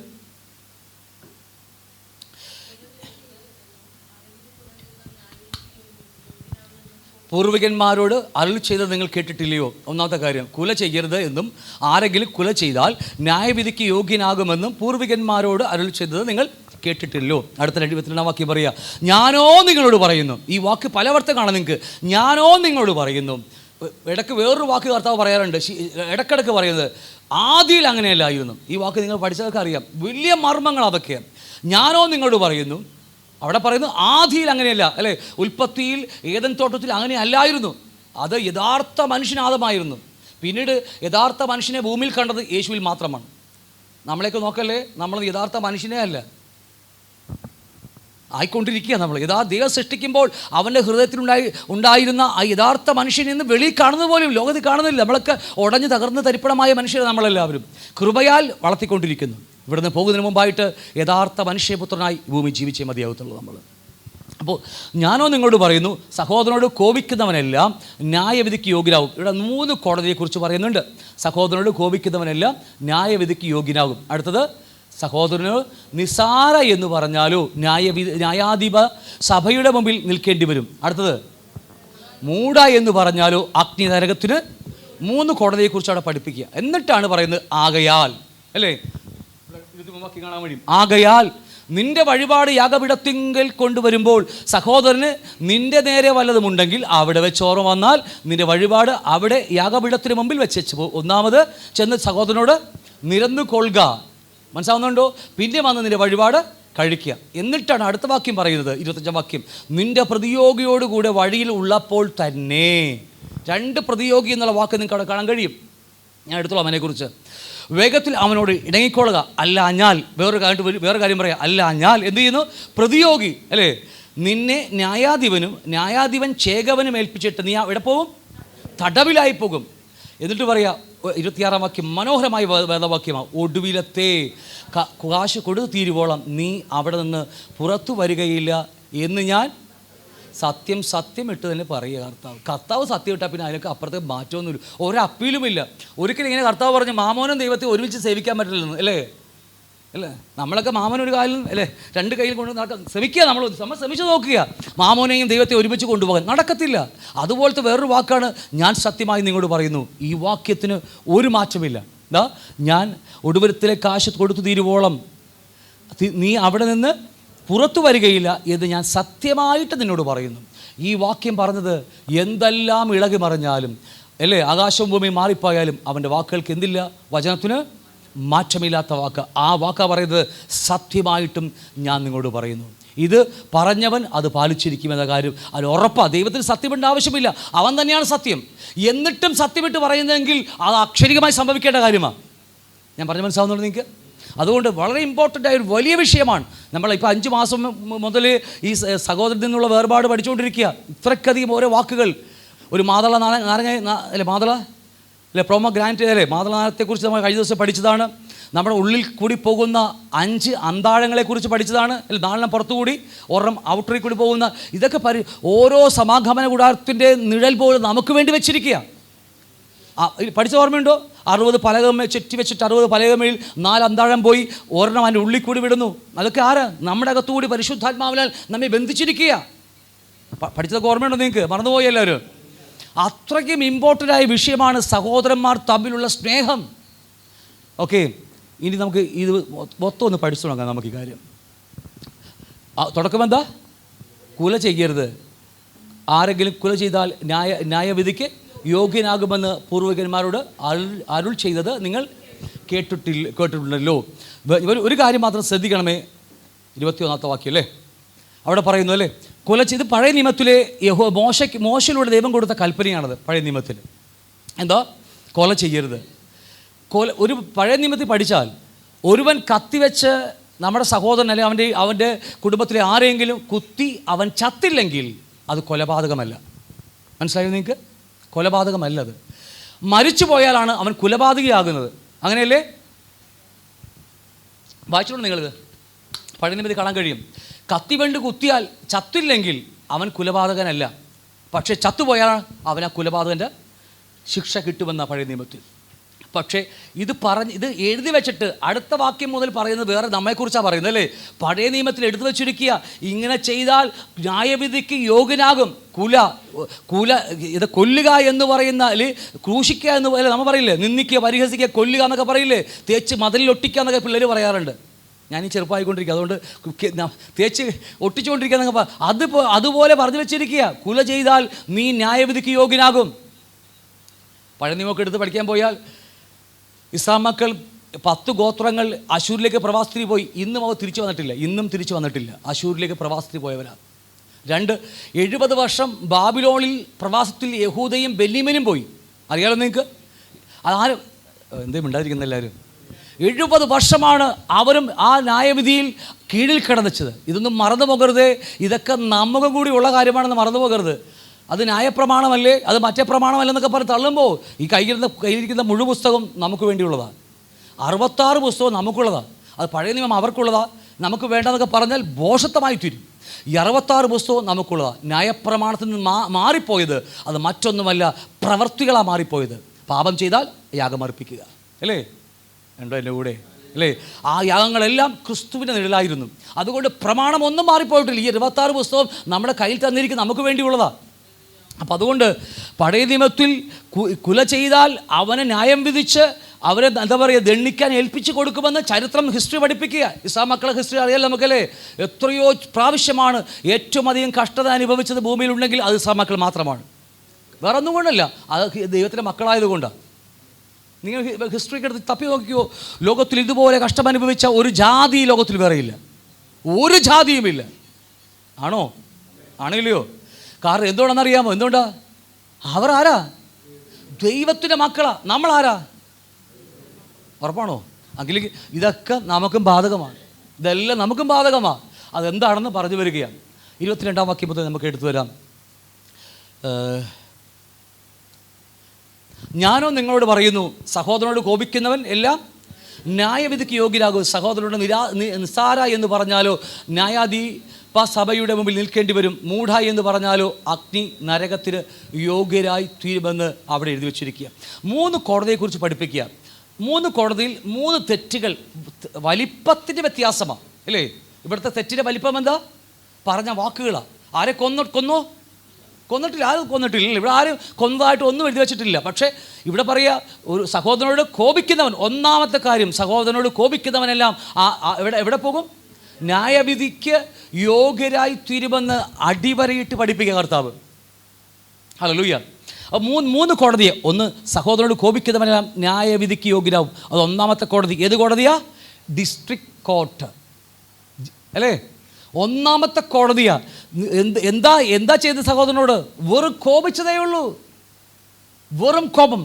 അപ്പോൾ പഴയ നിയമത്തിൽ കുലപാതകം എന്ന് പറയുമ്പോൾ കുലപാതകം സ്റ്റാർട്ടിങ് എന്ന് പറയുന്നത് കോപത്തിൽ നിന്നുള്ള ഉളവായി വരുന്നതാണ്.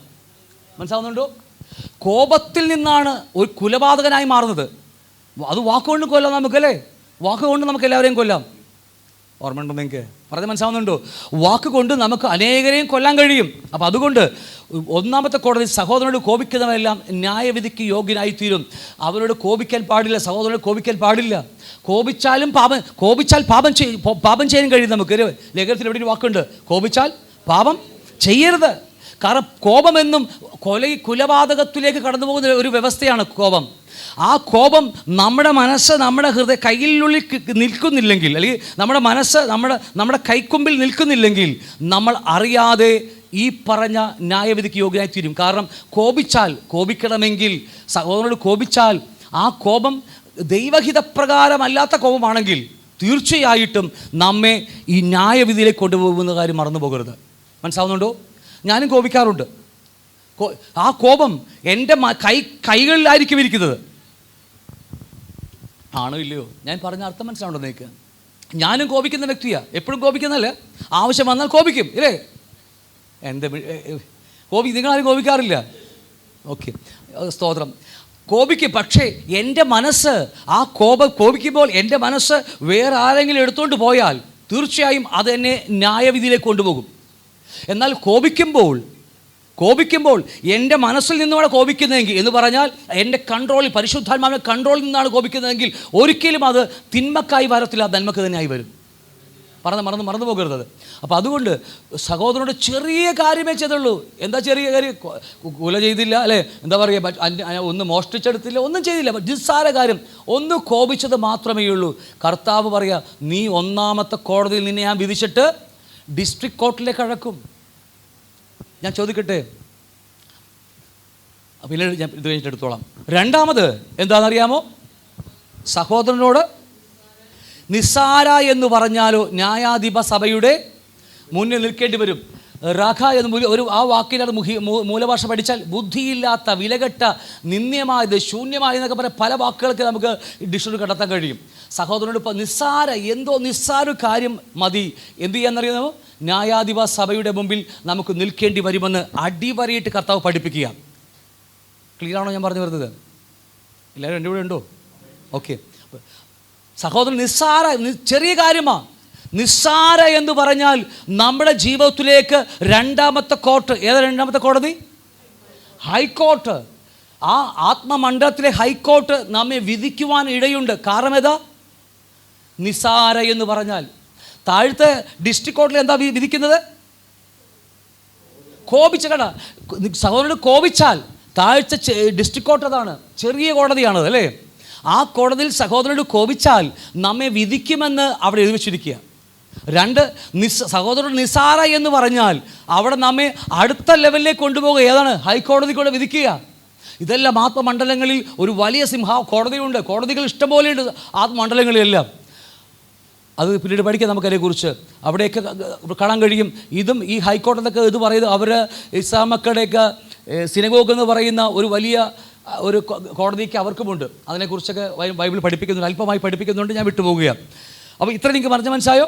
രണ്ടാമത്തെ കോടതിയായ ഹൈക്കോർട്ട് സഹോദരനോട് നിസ്സാര എന്ന് പറഞ്ഞാൽ നമ്മെ വിധിച്ച് നമ്മെ ആ കോടതിയിൽ വിധിച്ച് ജയിലിലേക്ക് അഴക്കുവാൻ ഇടയുണ്ടെന്ന കാര്യം മറന്നു പോകരുത്. ആണോ ഇല്ലയോ? ഓക്കെ. മൂന്നാമത്, മൂഢ എന്ന് പറഞ്ഞാലോ അഗ്നി നരകത്തിന് യോഗ്യരാകും. മൂന്നാമത്തെ കാര്യമാണ് എന്താ? മൂഢ എന്ന് പറയാൻ ഒറ്റ വിളിച്ചേ ഉള്ളൂ. എന്താ? മൂഢ. വേറൊരു പാവം അവിടെ ചെയ്തിട്ടില്ല. എന്ത് അവർ ചെയ്തോ? കുല ചെയ്തോ? അവനെ മോഷിച്ചെടുത്തോ? അല്ലേ? അവനോട് തല്ലിയോ? ഒന്നും ചെയ്തിട്ടില്ല. വേറൊരു വാക്ക് മൂഢ അല്ലേ?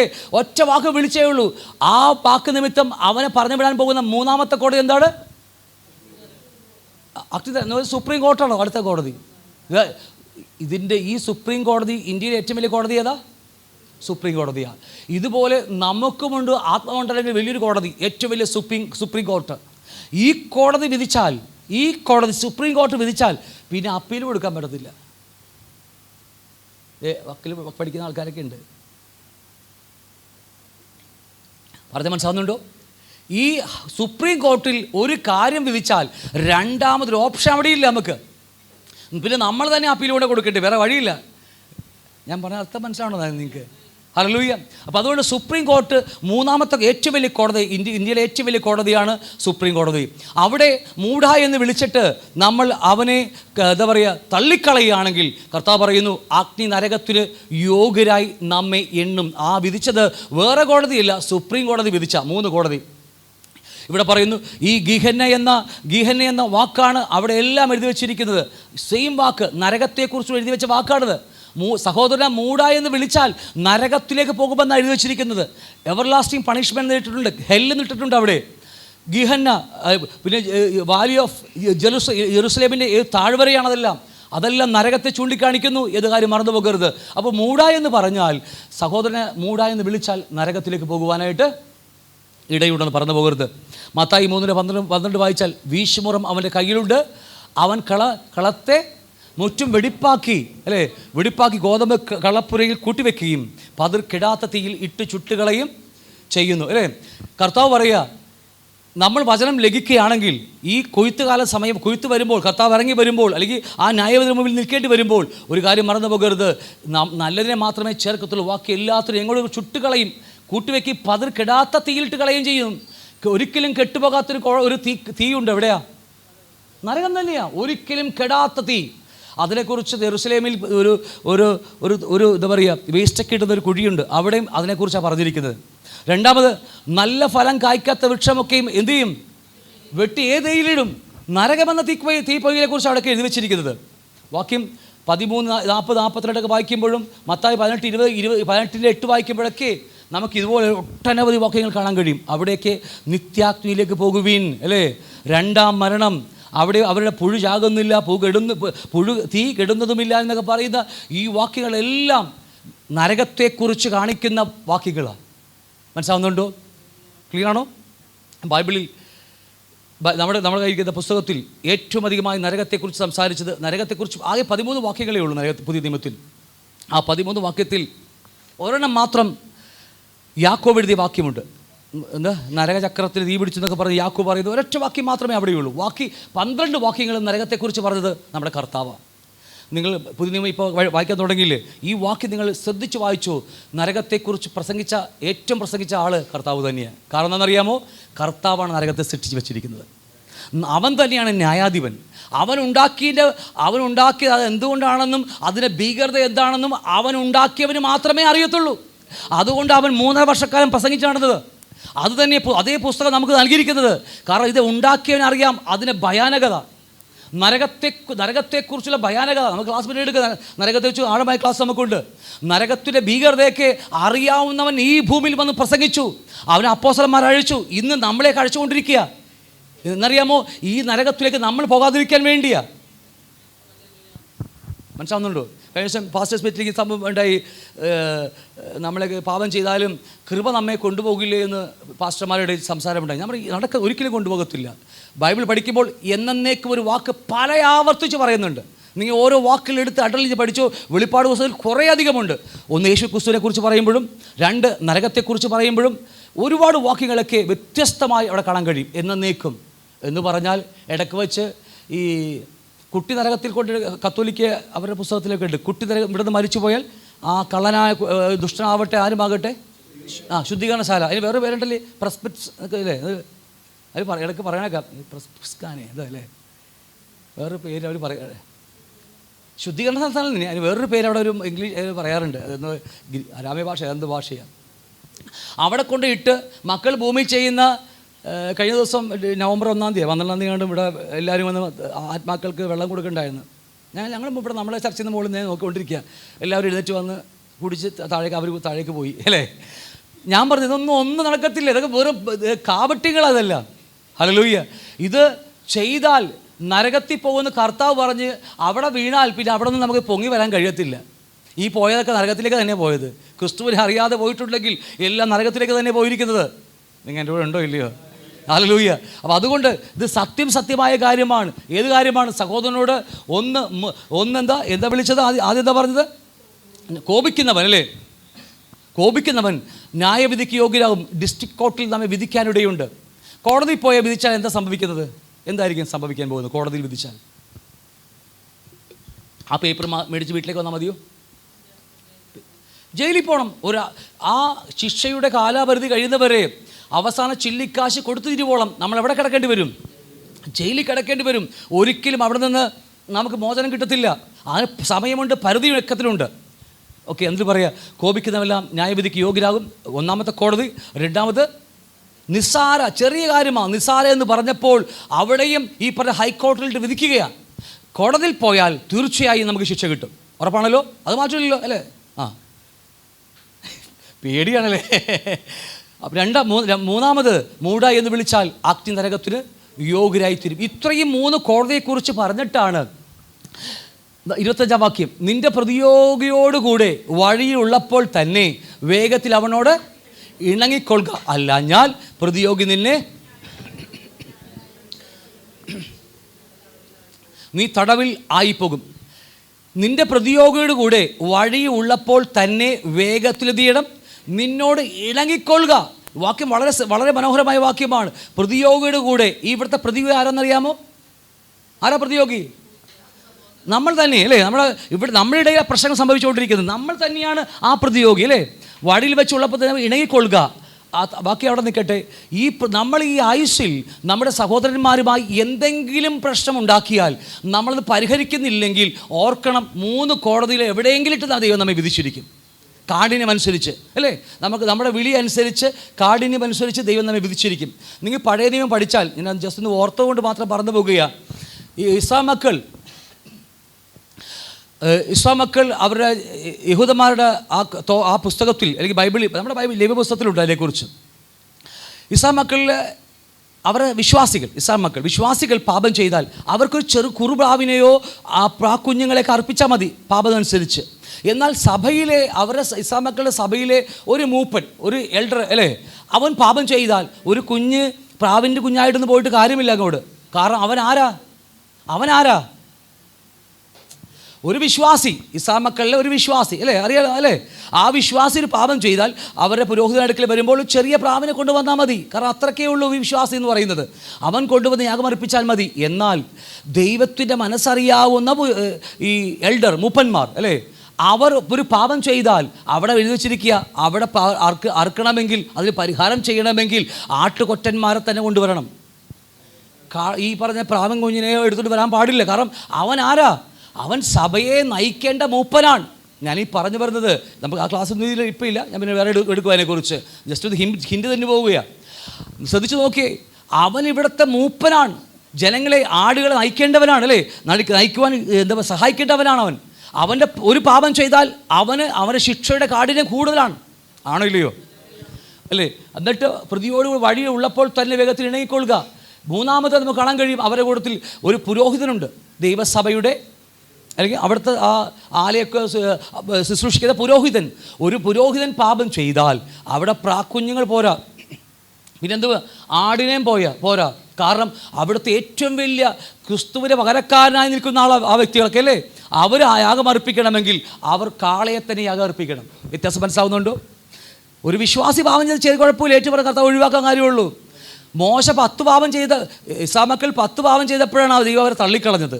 മോശ 1 പാപം ചെയ്തിട്ടുള്ളൂ. ഞാൻ പറഞ്ഞത് മനസ്സിലാവുന്നുണ്ടോ? അവർ 1 പാപം ചെയ്തപ്പോൾ ദൈവം അവരെ കാനദേശത്തിൽ കടക്കാതെ മരുഭൂമിയിൽ കൊന്നുകളഞ്ഞു. മോശ 1 പാപം ചെയ്തപ്പോൾ കാനദേശം കാണിച്ചു കൊടുത്തു, കയറ്റിയില്ല ദൈവം. ഞാൻ പറഞ്ഞ അർത്ഥം മനസ്സിലാവുന്നുണ്ട്? മോശ ആരാ? ദൈവത്തിൻ്റെ മനസ്സറിയാവുന്നവൻ അല്ലേ? യേശുവിൻ്റെ പകരക്കാരൻ, ദൈവത്തിൻ്റെ എല്ലാ നിയന്ത്രണമുള്ളവൻ. അവൻ പാപം ചെയ്താലുണ്ടല്ലോ ശിക്ഷ കാഠിന്യം കൂടുകയാണ്. ഞാനത് ആഴമായി മറ്റൊരു വിഷയമായതുകൊണ്ടാണ് ഞാൻ ഇതിലെടുക്കാതെ ഞാൻ വിട്ടുപോകുന്നത്. ഞാൻ പറഞ്ഞ സീരിയസ്നെസ് മനസ്സിലാവുന്നുണ്ട് നിങ്ങൾക്ക്?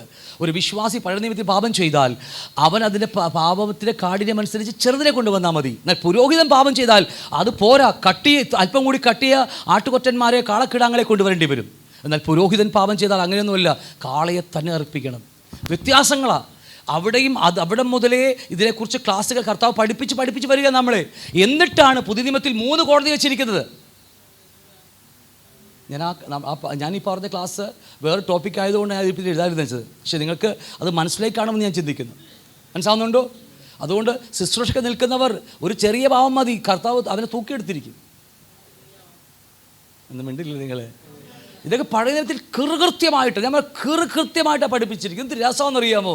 ഒരു സാധാ ഇസ്രായേൽ വിശ്വാസി പാപം ചെയ്താൽ ഇന്നത്, ഒരു പുരോഹിതൻ പാപം ചെയ്താൽ ഇന്നത്, ഒരു മൂപ്പൻ എൽഡർ പാപം ചെയ്താൽ ഇങ്ങനെ മനോഹരമായിട്ട് എഴുതി വെച്ചിരിക്കുന്നത്. ഇതൊക്കെ എന്തിനു വേണമെന്നറിയാമോ? ഇതുപോലെ 3 കോടതിയിൽ നമ്മെ വിധിക്കാനിടയുണ്ട്. ഇതുപോലെ എന്നിട്ടാണ് പറയുന്നത്, പ്രതിയോഗിയുടെ കൂടെ വഴിയുള്ളപ്പോൾ തന്നെ വേഗത്തിൽ അവനോടുകൂടി. പ്രശ്നം എത്ര രൂക്ഷമാണെങ്കിലും, എത്ര ചെറുതാണോ വലുതാണോ എന്തുവാണെങ്കിലും സൂര്യൻ അസ്തമിക്കുന്നതിന് മുമ്പായിട്ട് ഈ പ്രശ്നം പരിഹരിച്ചിരിക്കണം. ദൈവമായുള്ളതല്ല, സഹോദരങ്ങൾ തമ്മിലുള്ള പ്രശ്നം. എനിക്ക് മനസ്സിലാവുണ്ട് ഞാൻ പറഞ്ഞു വരുന്നത്. ഹല്ലേലൂയ. അപ്പോൾ അതുകൊണ്ട് നിൻ്റെ പ്രതിയോഗിയുടെ കൂടെ, ആരാ പ്രതിയോഗി ഇപ്പോൾ? പാസ്റ്റർ അല്ലേ? നിങ്ങളുടെ പ്രതിയോഗി ആരാ ഇപ്പോൾ? ഞാൻ. അപ്പോൾ നമ്മൾ തമ്മിൽ എന്തെങ്കിലും പ്രശ്നമുണ്ടായാൽ അതെന്ത് ചെയ്യണം? വഴിയിലുള്ളപ്പോൾ തന്നെ വേഗത്തിൽ അവനോട് ഇണങ്ങിക്കൊള്ളുക. ഇണങ്ങിയില്ലെങ്കിൽ നേരത്തെ പറഞ്ഞ ആത്മീയ ബലഹീനതയാവരും, പിശാചിനെ ബന്ധിക്കപ്പെടും, പിന്നെ രോഗാത്മാക്കളാൽ രോഗിയായിത്തീരും. 4 പിന്നെ മുമ്പെയുള്ള മരണം സംഭവിക്കും. ആണല്ലോ? പഴയ നിയമത്തിലെ അവസ്ഥയല്ല, ഇത് പുതിയ നിയമത്തിലെ അവസ്ഥ ഞാൻ നിങ്ങളോട് സംസാരിച്ചുകൊണ്ടിരിക്കുന്നത്. അപ്പോൾ എന്തുമാകട്ടെ, നിൻ്റെ പ്രതിയോഗിയുടെ വഴിയിൽ വെച്ച് നീ എന്ത് ചെയ്യണം? എത്രയും വേഗം ഒരു ഉരുള ചോറ് വായിൽ വെക്കുന്നതിന് മുമ്പായിട്ട് തന്നെ എന്ത് ചെയ്യണം? നമ്മുടെ സഹോദരനെ വിളിച്ച് ഒരു സോറിയെങ്കിലും ഒന്ന് ഇണങ്ങിയിരിക്കണം. ഇല്ലെങ്കിൽ ഒരിക്കൽ അത് നമുക്ക് ശാശ്വതമല്ല. അവരുടെ പാപം എന്നിൽ വന്നിട്ട് എന്നെ ശിക്ഷയ്ക്ക് വിധിച്ചു കളയും ദൈവം. അത്രയ്ക്ക് ആഴമായൊരു വിഷയമാണ് ഈ ഒരു വിഷയം, സഹോദരന്മാർ തമ്മിലുള്ള പിണക്കം. ഞാൻ പറയുന്നത് വ്യക്തമാണോ ഇല്ലയോ? ഹല്ലേലൂയ. തൊണ്ടയൊക്കെ പോയിരിക്കുക, യാത്രയും ചെയ്ത് കോയമ്പത്തൂർ യാത്രയൊക്കെ ചെയ്ത് ഒരു പരിപോയി. അപ്പോൾ നിൻ്റെ പ്രതിയോടുകൂടെ വഴിയുള്ളപ്പോൾ തന്നെ വേഗത്തിൽ നിന്നോട് ഇണങ്ങിക്കൊള്ളോ. 1 കൊരിന്ത്യർ 6-ാം അധ്യായം 1 മുതൽ 8 വരെ പഠിക്കുമ്പോൾ, നിങ്ങളിൽ ഒരുത്തരും മറ്റൊരുത്തരോട് ഒരു കാര്യമുണ്ടെങ്കിൽ എന്ത് ചെയ്യണം? വിശുദ്ധന്മാരുടെ മുമ്പാകെ അല്ല, അഭക്തന്മാരുടെ മുമ്പിൽ വ്യവഹാരത്തിന് പോകുവാൻ തുനിയുന്നുവോ? സഭയിൽ എന്തെങ്കിലും പ്രശ്നം വന്നാൽ നോക്കിയേ, എന്തെങ്കിലും പ്രശ്നം വന്നാൽ മറ്റു പുറത്തുള്ള ഒരു മനുഷ്യരോടല്ല ആദ്യം ചെയ്യേണ്ടത്. ആദ്യം സഭക്കകത്തുള്ള മൂപ്പന്മാരോട് പോയി സംസാരിച്ച് അവരാ ക്ലിയർ ചെയ്യേണ്ടത്, അല്ലേ? ആണോ ഇല്ലയോ? അപ്പം അതുകൊണ്ട് നിങ്ങൾ ഒരുത്തരും മറ്റൊരുത്തരോട് എന്തെങ്കിലും ഒരു കാര്യം ചെറിയ പിണക്കമുണ്ടെങ്കിൽ വിശുദ്ധന്മാരുടെ മുമ്പിൽ തീർത്തിരിക്കണം. പാസ്റ്റർമാരോ മൂപ്പന്മാരോ അല്ലേ ആയിരിക്കുന്ന നിങ്ങളുടെ മുകളിൽ വെച്ചിരിക്കുന്ന അധികാരിക്ക് കീഴ്പ്പെട്ട് അവരോട് പറഞ്ഞിരിക്കണം. എന്നിട്ട് അല്ലാതെ നമ്മൾ ലോകത്തിൽ പോയി പറയുകയാണെങ്കിൽ, ജാതികളിൽ പോയി പറയുകയാണെങ്കിൽ അതെല്ലാം നമ്മെ ഇടയുണ്ട്, നമ്മളെ ന്യായം വിധിക്കുവാനായിട്ട്. എന്നിട്ട് താഴേക്ക് പറഞ്ഞു വരിക, ഞാൻ നിങ്ങൾക്ക് ലജ്ജക്കായി ചോദിക്കുന്നു. താഴേക്ക് പഠിക്കുമ്പോൾ, വിശുദ്ധന്മാർ ലോകത്തെ വിധിക്കുമെന്ന് നിങ്ങൾ അറിയുന്നില്ലയോ? ലോകത്തെ നിങ്ങൾ വിധിക്കുന്നുവെങ്കിൽ ഏറ്റവും ചെറിയ സംഗതികളെ വിധിപ്പാൻ നിങ്ങൾക്ക് അയോഗ്യരോ? മനസ്സിലാവുന്നുണ്ടോ? എത്രമാത്രം പൗലോസ് എഴുതിച്ചെന്നറിയാമോ? നാം ദൂതന്മാരെ വിധിക്കുമെന്ന് നിങ്ങൾ അറിയുന്നില്ലയോ? ഐഹിക കാര്യങ്ങളെ എത്ര അധികം. നമ്മൾ സാധാരണ പുള്ളികളല്ല ഈ ഇരിക്കുന്നത്. വീണുപോയ ദൂതന്മാരെ ആരാണ് നരകത്തിൽ തള്ളാൻ പോകുന്നത്? അത് വേറെ ക്ലാസ്സാണ്, ഞാൻ അതിനെക്കുറിച്ച് വേറെ ക്ലാസ് പിന്നെ എടുത്തോളാം. ആരാണ് വീണുപോയ ദൂതന്മാരെ നരകത്തിൽ വിടാൻ പോകുന്നത്? കർത്താവാ? ആണോ? പറയൂ. ഞാൻ എപ്പോഴും പറയുന്നത്, കർത്താവ് എവിടെയൊക്കെ ഉണ്ടോ അതിൻ്റെ കൂടെ അവൻ്റെ ശരീരം ഉണ്ടായിരിക്കും. അത് കാര്യം മറന്നു പോകരുത്. നോക്കി, വീണുപോയ ദൂതന്മാരെ വിധിച്ച് നരകത്തിൽ തള്ളുന്നത് വേറെ ആരുമല്ല, നമ്മൾ ഓരോരുത്തരുമാണ്. ഹല്ലേലൂയ. ക്ലിയർ ആണോ ഇല്ലയോ? അവിടെ ചെല്ലുമ്പോൾ അവരൊക്കെ തള്ളിക്കളയാൻ പോകുന്ന അത്രയ്ക്കും ഒരു പദവിയിലേക്ക് ദൈവം നമ്മെ വിളിച്ചിരിക്കുന്നത്. അതുമാത്രമല്ല, നിങ്ങൾക്ക് തമ്മിൽ തൊട്ടുപോളി ഐഹിക കാര്യങ്ങൾ എത്ര ഉണ്ടെന്നൊക്കെ പറഞ്ഞ് ഒരുപാട് കാര്യങ്ങൾ പറഞ്ഞു വരികയാണ്. ഞാൻ നിങ്ങൾക്ക് ലജ്ജക്കായി പറയുന്നു, നിങ്ങൾ സഹോദരന്മാരുടെ മധ്യേ കാര്യം തീർപ്പാൻ പ്രാപ്തിയുള്ളൊരു ജ്ഞാനിയും നിങ്ങളുടെ ഇടയിൽ ഇല്ലയോ? സഹോദരന്മാരുടെ പ്രശ്നം പരിഹരിക്കുവാനായിട്ട് ജ്ഞാനിയായുള്ള പ്രാപ്തിയുള്ളൊരു ജ്ഞാനിയും നിങ്ങളുടെ ഇടയിൽ ഇല്ലയോ? പ്രശ്നങ്ങൾ പരിഹരിക്കുവാൻ നമ്മുടെ ഇടയിലെ സഹോദരന്മാർ തമ്മിലുള്ള പ്രശ്നങ്ങൾ പരിഹരിക്കുന്നില്ലെങ്കിൽ, സംസാരിക്കുന്നില്ലെങ്കിൽ, ഇടയിൽ നിൽക്കുന്നില്ലെങ്കിൽ പിന്നെ നമ്മൾ സഭ എന്തിനാ സഭ, അല്ലേ? പ്രശ്നങ്ങൾ ഉണ്ടെങ്കിൽ അത് പരിഹരിച്ചിരിക്കണം. ആണോ ഇല്ലയോ? അതുകൊണ്ടാണ്. പക്ഷേ ഇന്ന് അനേക സഭകളിലും പ്രശ്നങ്ങൾ പരിഹരിക്കാൻ തക്കവണ്ണമുള്ള ജ്ഞാനിയായവരെ കുറവാണ്. അതുകൊണ്ടാണ് അത് എന്ത് സംഭവിച്ചാലും ഒരു പുതപ്പിട്ട് അങ്ങ് മൂടിക്കളയുക. പോട്ടെ ബ്രദറെ, പോട്ടെ സിസ്റ്റർ എന്ന് പറഞ്ഞു വിടുകയാണ്. പക്ഷേ അകത്ത് സൗഖ്യമുണ്ടോ? ഈ ന്യായപ്രമാണം അറിയാമോ? അകത്ത് പാപത്താൽ പഴുത്ത് മലിനപ്പെട്ടിരിക്കുക. പക്ഷേ പുറത്തൊരു വെള്ള തുണിവെട്ടി ചുറ്റുന്ന പരിപാടിയാണ് ന്യായപ്രമാണം, അല്ലേ? ന്യായപ്രമാണം അതാണ്. നമ്മുടെ പുറത്ത് ചുറ്റുക, വ്രണം കാണാതിരിക്കാൻ വേണ്ടി പുറത്ത് ചുറ്റുകയാണ്. പക്ഷേ പുതിയ നിയമം അതല്ല. പുതിയ നിയമത്തിൽ ഉടമ്പടി അതല്ല. അകത്ത് ആൻറ്റിബയോട്ടിക് ഗുളിക കഴിച്ച് അകത്ത് ഹീലായി വന്നിട്ട് നമ്മുടെ ഈ പഴുപ്പ് മാറിപ്പോകുകയാണ്. ഇവിടെ ചുറ്റുന്ന പരിപാടിയല്ല ഇത്. ആണോ നിങ്ങൾക്ക്? ഇവിടെ പൊതിയുന്ന പരിപാടിയില്ല. ആ പോട്ടെ ബ്രദർ, വിട്ടേക്ക് ബ്രദർ, അല്ല. ബൈബിൾ വ്യവസ്ഥയുണ്ട് അതൊക്കെ. പക്ഷെ കാര്യം തീർക്കുവാൻ പറ്റി ജ്ഞാനി എവിടെയില്ല, സഭകൾക്കകത്തില്ല. എന്നോട് ദേഷ്യമുണ്ടല്ലോ, ഒന്നുമില്ല, കുഴപ്പമില്ലല്ലോ. സഭക്കകത്ത് സഹോദരന്മാരുടെ പ്രശ്നങ്ങൾ പരിഹരിക്കാൻ ജ്ഞാനമുള്ള, ദൈവത്തിന് കൃപയുള്ള, അല്ലേ? ആ വാക്ക് എങ്ങനെയല്ലേ നിങ്ങൾ? മധ്യേ കാര്യം തീർപ്പാൻ പ്രാപ്തിയുള്ള ജ്ഞാനി നിങ്ങളുടെ ഇടയിൽ ഇല്ലല്ലോ. ഇനി വഷളായി, സഭ വഷളായിക്കൊണ്ടിരിക്കും. എത്രമാത്രം വഷളാന്നറിയാം? ഒരു സഭക്കാർ അപ്പൻ്റെ ഭാര്യ വെച്ചുകൊണ്ടിരിക്കുന്നു, ഇല്ലേ? അപ്പല്ലോസിൻ്റെ പക്ഷക്കാരൻ, കേഫാവിൻ്റെ പക്ഷക്കാരൻ, യേശുവിൻ്റെ പക്ഷക്കാരൻ, പിന്നെ ഒരാളും കൊണ്ടല്ലോ പൗലോസിൻ്റെ പക്ഷക്കാരൻ. 4 കൂട്ടന്മാർ യേശുവിനെ വിട്ടില്ല. അവർ 4 കൂട്ടർ അവിടെ ഇരിക്കുന്നത്. എന്നിട്ടും സഭ അങ്ങ് വളർന്നു വരികയാണ്. വളരുക എന്ന് വെച്ചാൽ ഞാൻ മറ്റൊന്നുമല്ല ഉദ്ദേശിച്ച് പറഞ്ഞത്, അല്ലേ? ഒരു കുഴപ്പമില്ല സഭയ്ക്ക്. എല്ലാ അപ്പൻ്റെ ഭാര്യ വെച്ചുകൊണ്ടിരിക്കുന്ന അതിക്രൂരമായ പാപ സ്വഭാവങ്ങൾ, പക്ഷം തിരിഞ്ഞ് ദൈവത്തിന് ന്യായവിധി ഇറങ്ങി വരുന്ന അത്ര ഭയാനകമായ പക്ഷങ്ങൾ അവിടെ പിടിച്ചിരിക്കുക. എത്രയെത്ര പാപങ്ങളെന്നറിയാമോ? എന്നിട്ടും അവർ കൂടി വരുന്നു. മനസ്സിലാവുന്നുണ്ടോ? അത് പൗലോസ് പറയുക, ഇത്രയും മ്ലേച്ഛത നമ്മുടെ ഇടയിലുണ്ടായിട്ടും ഇത് പരിഹരിക്കുവാൻ പ്രാപ്തനുമായ, ഒറ്റ നാട്ടുഭാഷ പറ, നട്ടല്ലുള്ളവൻ ഇല്ലേ എന്ന് ചോദിക്കുന്നത് കർത്താവ്. കാരണം പ്രശ്നങ്ങൾ പരിഹരിക്കപ്പെട്ടില്ലെങ്കിലുണ്ടല്ലോ അത് ഉള്ളിൽ ചീഞ്ഞ് നാറിക്കൊണ്ടിരിക്കും. ആണോ? അതുകൊണ്ടാണ് കർത്താവ് പറഞ്ഞത്, ഒന്ന് രണ്ട് വട്ടം പറഞ്ഞിട്ട് എന്ത് ചെയ്യണം? തള്ളിക്കളയ കർത്താവ്. ക്ഷമിക്കണം, മാക്സിമം അല്ല, അങ്ങേയറ്റവനെ ക്ഷമിക്കണം. പക്ഷേ ദൈവസഭയ്ക്ക് കുഴപ്പമുണ്ടാകുന്ന എന്താണെങ്കിലും കളഞ്ഞകല പറഞ്ഞേക്കണം കർത്താവ്.